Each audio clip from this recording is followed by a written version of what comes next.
안녕하.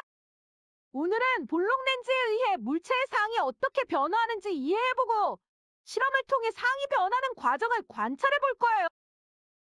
볼록 렌즈는 가장자리보다 가운데가 더 두꺼운 형태의 렌즈로 입사광선을 광축 방향으로 모으는 렌즈를 말해요. 직선으로 입사된 빛이 굴절된 후 한 점에 모이게 되는 지점을 렌즈의 초점이라고 합니다. 이때 렌즈의 중심에서 초점 F까지의 거리를 초점거리 F라고 불러요. 직선으로 입사된 빛은 항상 초점을 향해 굴절되는 반면 반대로 렌즈의 초점에서 퍼져나와 입사된 빛은 광축에 나란히 진행되도록 굴절됩니다. 볼록 렌즈에 의한 광선의 경로 추적법은 크게 세 가지로 요약해 볼 수 있어요. 먼저 광축에 나란하게 입사한 광선은 항상 초점 방향으로 굴절돼. 반면에 초점 F를 지나 입사한 광선은 항상 광축에 나란히 굴절된답니다. 마지막으로 렌즈의 중심을 지나는 광선은 그대로 진행하게 돼요. 이러한 규칙을 잘 이용하면 쉽게 볼록 렌즈의 광선 경로를 추적할 수 있습니다. 렌즈에 의해 생기는 상은 여러 종류로 나눌 수 있어요.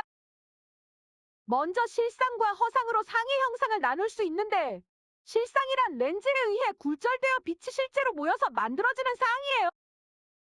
이러한 상은 빛이 모이는 지점에 스크린을 놓으면 상이 맺힙니다.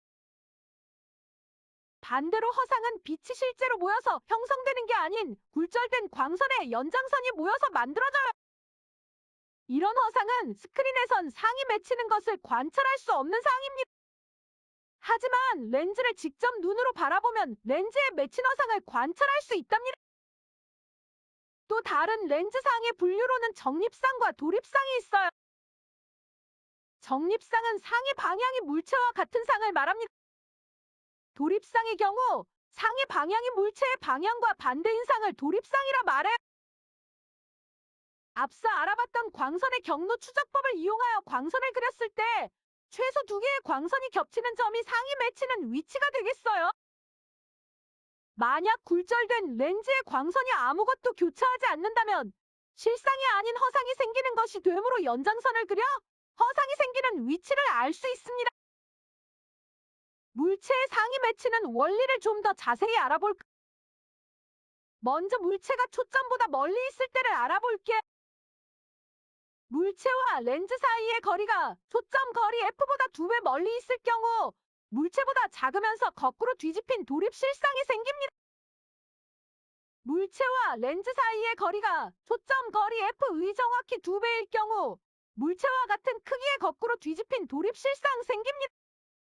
물체와 렌즈 사이의 거리가 초점 거리 F보다는 크고 초점 거리의 2배보다는 작을 때 물체보다 크면서 거꾸로 뒤집힌 도립 실상이 맺힙니다.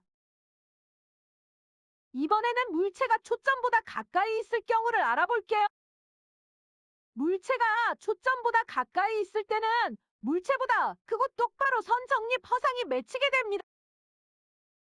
이처럼 물체와 렌즈의 거리와 렌즈의 초점 거리에 따라 맺히는 상의 형상이 달라지는 것을 알 수 있는데요. 그럼 렌즈의 초점 거리와 물체의 거리에 따라 상의 크기는 정확히 어떻게 변하는지 궁금할 수 있을 거예요.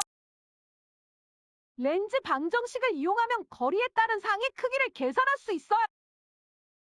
렌즈 방정식은 렌즈와 물체 사이의 거리가 A고 렌즈와 상 사이의 거리가 B이며 렌즈의 초점 거리가 F일 때 다음과 같은 관계식이 성립해요. 이 방정식에서 물체가 렌즈 앞에 있을 때 A 부호를 플러스로 정하면 B 부호는 상의 종류에 따라 달라져요. 실상의 경우 B 부호는 A와 동일한 플러스가 되고 허상의 경우가 됩니다. 이 공식과 렌즈에 의한 광선들의 관계를 이용하면 물체의 크기와 상의 크기의 비율을 알 수 있어요. 이 그림을 보면 삼각형 ABO와 삼각형 ABO가 닮음이기 때문에 물체의 크기와 상의 크기의 비율은 렌즈와 상의 거리 비를 렌즈를 물체의 거리 A로 나눈 값의 절대값이 됩니다. 이런 볼록